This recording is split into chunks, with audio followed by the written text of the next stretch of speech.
Hello and good morning.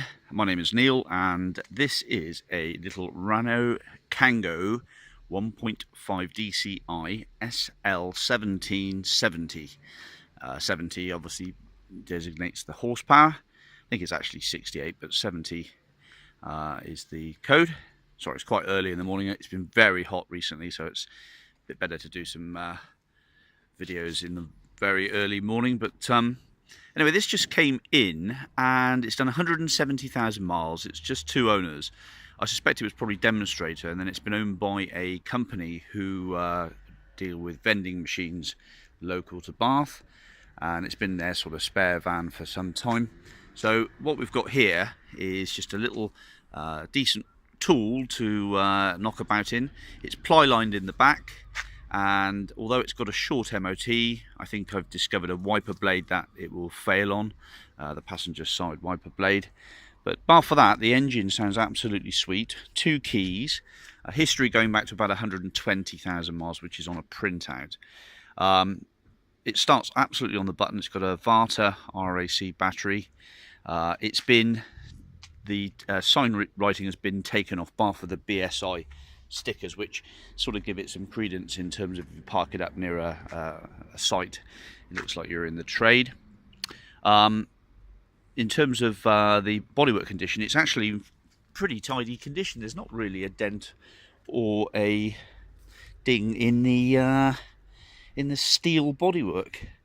No, it's been pretty well looked after. The bumpers are a bit grazed up here and there, but nothing much more than that. We've got let's run around the tyres. So it's a Firestone on the back, plenty of tread on there, drums on the back, plenty of tread on that one as well. This one, they're budget tyres, but that's no great shakes, plenty of tread again. And there's a spare underneath the back of the car as well. I think these probably the lowest, with about half worn. So better than half worn tyres all round, so you've got no expenditure on tyres to make. The wing mirror has been clouted and been taped up, but it's pretty rigid. It looks like it's been like that for many years. The screen's good. I've driven it around the block and all the gears work fine, and the clutch isn't slipping or anything like that, so that's all good. This is a cheap van, so you know, they're like gold dust really to get a decent cheap van. The MOT isn't particularly long, it's only 45 days left to run, but with a little bit of fettling I'm sure this will go through fine. The seals all look good down there as well. In the boot, or in the back, so there's no windows on the back, but it is ply lined, and to be brutally honest, it's not a stinky van. You know, you could kip in this. It's not like it's been contaminated with oils and fluids and things like that, you know, stinking stuff. But a blowout with the airline and a wipe round, and same for the interior up the front, would give you a, well, it depends how far you want to go. I mean, you could just get in this and use it for some time, really. All the doors lock on the remote central locking. There are two keys. I think they're both central locking keys, actually. It's got a sort of caged bulkhead there, stop anything from flying through, which is quite handy. Looks like the seats have been replaced at some point because they're different fabric colours. I don't know quite why that is, but maybe it failed its MOT on a seat at some point. But anyway, the driver's seat, that might be it. The driver's seat was probably flawed due to the fact of the mileage. But you know, you can pick up seats like that for 25 quid from a Breakers. So it's a 5-speed manual. Handbrake feels good. Let's fire her up. So there's loads of diesel in this if you're quick. Oil level's fine. But that engine, if you can hear that,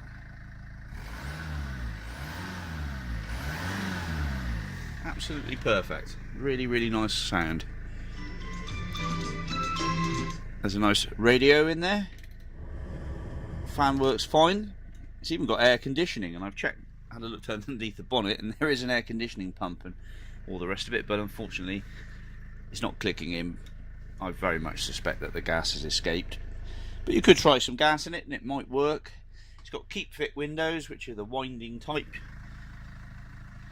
but that's no great shakes on a car like this, especially with Renault, because they always have electric window problems. So, you know, manual window is no worry.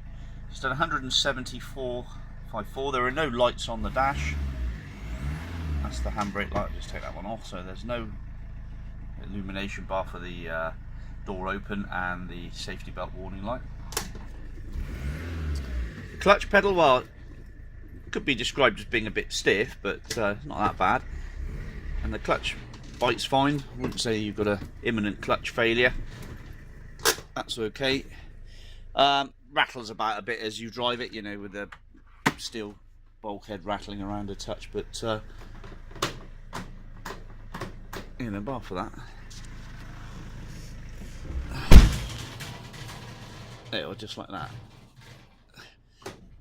So anyway, that's not working. So that's the interior courtesy lights. Might need a bulb in there. Be dead handy with a van. Little remote switch for locking and unlocking everything. Internal adjustable wing mirrors.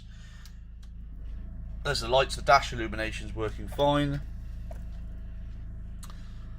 The wipers are fine, as I said. The washers are good. It's part of the MOT. But you've got a wiper blade to put on there. Get them for £3 down your local part shop. Right, so what else have we got then? Indicators, let's put them on as well. Hazards all working alright.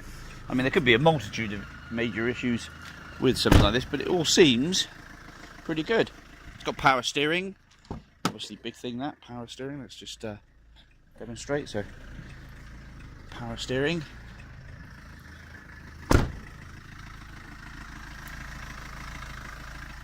Now it's been cleaned off, so there's the residue of the white cleaning agent on the van. It could just do with a bit of a wash off, and I'm sure half a morning of just a bit of washing and polishing and just cleaning off the residue from where the decals have been removed would be fine.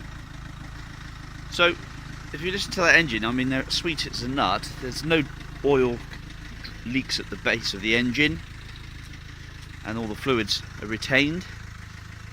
So there's every chance I'll put the new MOT on this when it gets within 1 month of the failure, but the chances of it being £600 is pretty minimal at that with a new ticket.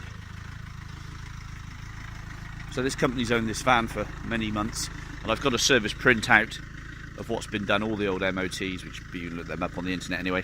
But over the last, I think since 2012, it's had various ball joints and linkages and things like that, all to do with just the general upkeep of the vehicle.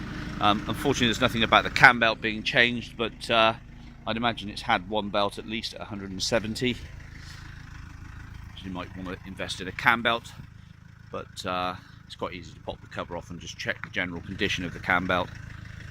But apart from that, I'm waffling on a bit, but pretty straight man. It's not a stopper, you know. It's not caved in and rusty on the bodywork. It's pretty good. I mean, the engine sounding like that, I'd be pretty trustworthy with it. Okay, I'll leave you with that. Thanks for watching. Bye bye.